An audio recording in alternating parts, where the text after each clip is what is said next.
Bonjour, bienvenue sur le tutoriel d'audit de portefeuille. Pour faire un audit de portefeuille sur Crystalbox, on commence par choisir le client pour lequel on veut faire l'audit. Mon client est choisi, on clique sur audit de portefeuille.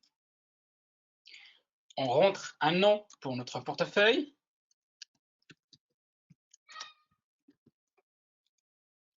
On choisit le type du contrat dans lequel va être logé le portefeuille.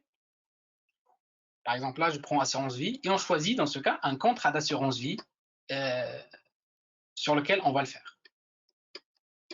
Par exemple, là, je prends meilleure assurance vie.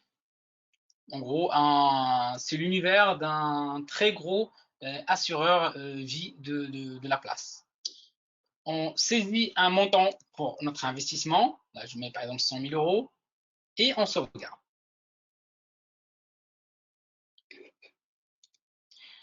Mon portefeuille, il est créé avec 100% de l'actif investi sur le fonds euro du portefeuille.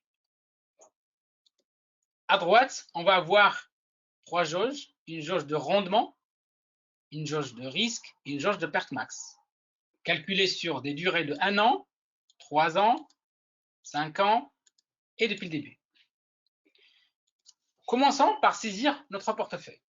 Donc, on a deux manières de le faire. Soit on rentre les titres un par un. Dans ce cas, on va sur le petit bouton en haut à droite, le petit bouton plus, on clique dessus et là, on a à portée de main tous les supports du contrat qu'on a sélectionné. On sélectionne les titres qu'on veut. On peut aussi aller chercher les titres par code ISIN, par nom, par société de gestion ou par catégorie, en cliquant sur chercher. À chaque fois, les supports vont être affichés sur ce petit bloc. Une fois mes supports sont sélectionnés, je les passe à droite et je sauvegarde avec le petit bouton sauvegarder en haut à droite. Mes supports sont à portée de main.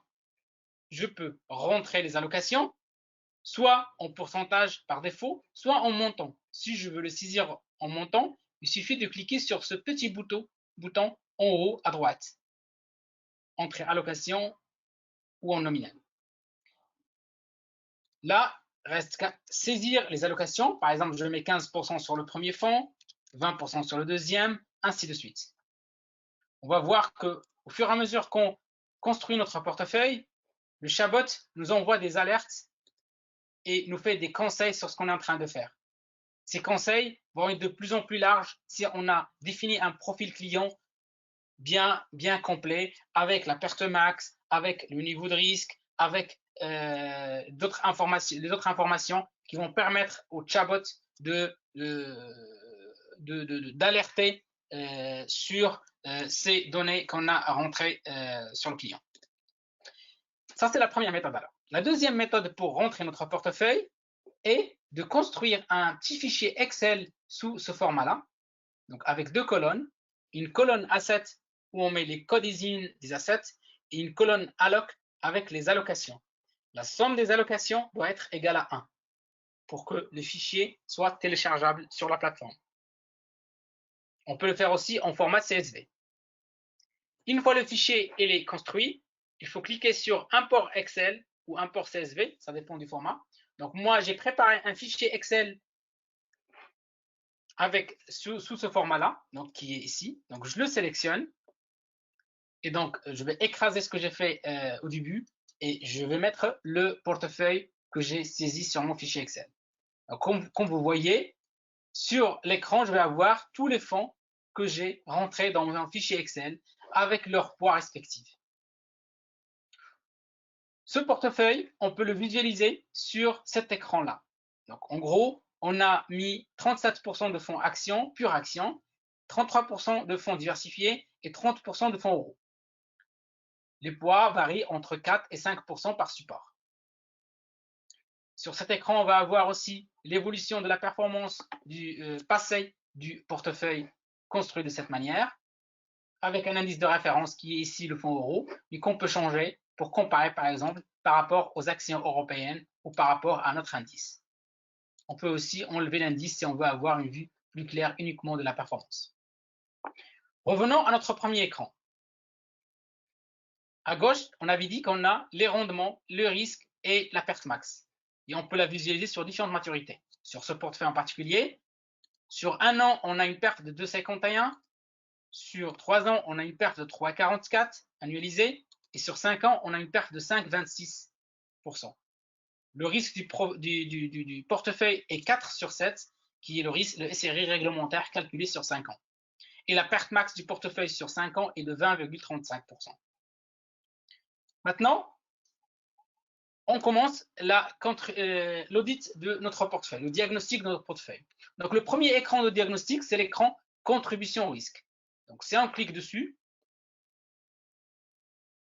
sur cet écran, on va avoir deux graphes. Un graphe qui représente la contribution au risque fonds par fonds et un graphe qui représente la contribution au rendement. Ces données-là seront calculées sur des maturités de 1 an, 3 ans et 5 ans. Si on essaie de lire, par exemple, pour 3 ans, le deuxième fonds de la liste, sur 3 ans, contribue à 7,37% au risque. Il a apporté 0,38% de rendement sur un total de 2,67. Le dernier de la liste contribue à 6,32% sur le rendement, sur le risque, et il a apporté 0,4% de rendement. Et on voit rapidement les fonds qui contribuent au risque, mais au rendement, le rendement n'est pas vraiment au rendez-vous. Soit il contribue négativement, soit il contribue peu par rapport au risque qu'il consomme. Et donc, c'est les fonds qu'il faut remettre en question et voir est-ce qu'on les garde ou il faut les modifier. À ce stade-là, on a diagnostiqué le portefeuille, mais on n'a pas encore apporté de solution. Donc, comment on va apporter de solution pour répondre à ce problème de fonds qui ne contribuent pas au rendement? C'est là où l'écran notation rentre en jeu. Donc, sur cet écran, on va retrouver les jauges de rendement à gauche et on va retrouver des notes. Donc, ce qu'on va mettre, c'est fonds par fonds. On met le poids du fonds dans le portefeuille et sa note, sa catégorie et une liste déroulante des meilleurs fonds de substitution dans la même catégorie. L'objectif de cet écran est de garder le même niveau de risque sur le portefeuille et de travailler uniquement sur la sélection de supports dans les catégories pour améliorer la performance sans toucher au risque et sans toucher bien sûr à la stratégie d'allocation du départ. On a développé deux notes. Là, on peut choisir entre la note de compétitivité et la note de stabilité. La note de compétitivité est une note calculée uniquement à base des rendements des supports. La note de stabilité, c'est une note qui va prendre à la fois le rendement et le risque. En gros, il utilise le ratio de Sharpe des fonds. La première information donnée par cet écran, information globale, je veux dire, c'est la note du portefeuille. Là, ce qu'on peut lire, c'est que notre portefeuille, avec les allocations qu'on a choisies, a une note globale de 5,31 sur 10. Avec les propositions que nous fait l'outil à droite, si on prend à chaque fois le meilleur fonds de la catégorie en question dans l'univers sur lequel on travaille, on peut passer à une note de 8,61 sur 10. Nous pouvons aussi choisir des fonds qui ne sont pas forcément les premiers de la liste ou décider de garder notre fonds. Par exemple, ici, le premier fonds, il a une très bonne note. On peut se dire, on veut le garder. Dans ce cas, il suffit d'aller le sélectionner ici pour dire à l'outil, non, non, moi, je veux garder mon fonds. Ce n'est pas la peine de me le changer. On laisse la main sur les autres. On peut faire comme on veut. On peut faire un mix. On modifie quelques-uns et on laisse l'outil choisir pour les autres. Une fois on a fini notre choix, il suffit de faire calculer pour voir l'impact sur le portefeuille. Si on fait un tour rapide sur les rendements avant de faire calculer, donc on était sur 1 an 2,51, sur 3 ans 3,44 et sur 5 ans à 5,26. Donc je fais calculer, ça prend quelques secondes et l'impact sur la performance est spectaculaire. On va voir, on passe sur 1 an à 9,23, à 3 ans on passe à 6,61 et à 5 ans on passe à 7,82. Bien sûr pour le même niveau de risque sur le portefeuille. Maintenant, notre diagnostic est terminé. Reste à transmettre un rapport de diagnostic à notre client. Donc, on peut soit changer le rapport pour ajouter la mention conseil sur le nom pour que ça soit bien bien visible. Donc, notre portefeuille s'appellera dorénavant portefeuille après audit et conseil. Une fois il a le nom, on peut aller cliquer sur le bouton rapport et on a instantanément un rapport de la simulation donc sur ce fonds-là avec tout ce qu'on a vu ensemble, la nouvelle allocation, les paramètres de risque, l'évolution de l'historique de la performance, ainsi de suite. On peut en plus ajouter un petit mot au client dans cette rubrique. On clique sur télécharger et on aura notre rapport en PDF qu'on peut transmettre au client pour valider les conseils qu'on a fait sur ce portefeuille. Merci pour votre attention et à bientôt. Au revoir.